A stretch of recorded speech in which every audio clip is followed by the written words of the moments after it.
Back here with Mike's Mustang Repairs, you can see I have new seat upholstery on the front seats of this 2002 Ford Mustang GT Convertible. This comes from TMI Upholstery. Today I'm going to quickly talk through some tips, tricks, and special tools needed specifically for the headrest. This is going to be one of the harder parts of the job, so I'm going to show you how to do it, so hopefully you don't struggle like I did at first. I hope you find this video helpful, and let's get after it.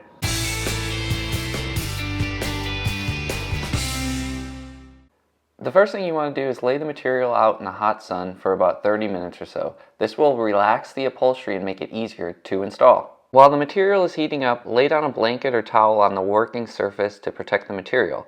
Start by removing the trim from the bottom of the headrest using a Phillips screwdriver. Despite noting its orientation, I later learned you don't actually need this trim piece for the reinstall.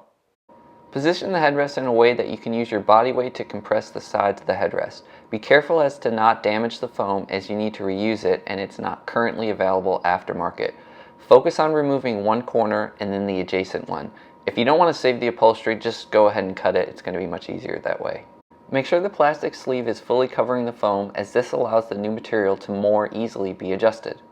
For the next step, you'll need to insert the headrest foam into the new upholstery. Hopefully it's pretty warm by now.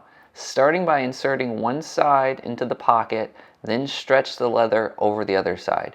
Make sure you're placing the front towards the front. Again, I found it easiest to use my body weight to help me compress the foam. The seams felt like they were going to tear, but fortunately for me they didn't. After some persuasion, you'll be able to get the foam into the upholstery. It's likely going to be a little bit off-centered, so take the time now to readjust the material so that it is centered. There are two clips which you'll need to center around the post of the headrest. You'll also want to position the full-length clip a little closer to the post, as we are next going to push the shorter J-clips into position. I'll use the CS Osborne 746 tucking tool for the next step. It's similar to a putty knife but has rounded corners to prevent damaging the material. Position the headrest between your legs and use them to compress the foam. Place the male end of the clips against the post, and then using the tucking tool, push one of the J-clips towards the center. Be careful so it doesn't slip and hit your thigh. When you get it close, move to the other side. Switch between sides, pushing until you hear a click on both sides. Well, have a look at that. This headrest looks awesome. For any loose strings, go ahead and trim them now. Make sure that the seams of the headrest line up with the corners and everything looks good. Now is the time to adjust it if you're unsatisfied. I went on to replace the wood trim, but I'll show you why in a second why I shouldn't have. Back at the car, reinstall the seatbelt holder and make a cut for the headrest trim. Before I put the seat back upholstery on, I took a picture of where the seatbelt holder was positioned. I used that as a guide since you can feel the bracket through the leather. And then make sure that the cut you make for the post is not the full width of the trim, rather it's only the width of the post. Measure twice and cut once here.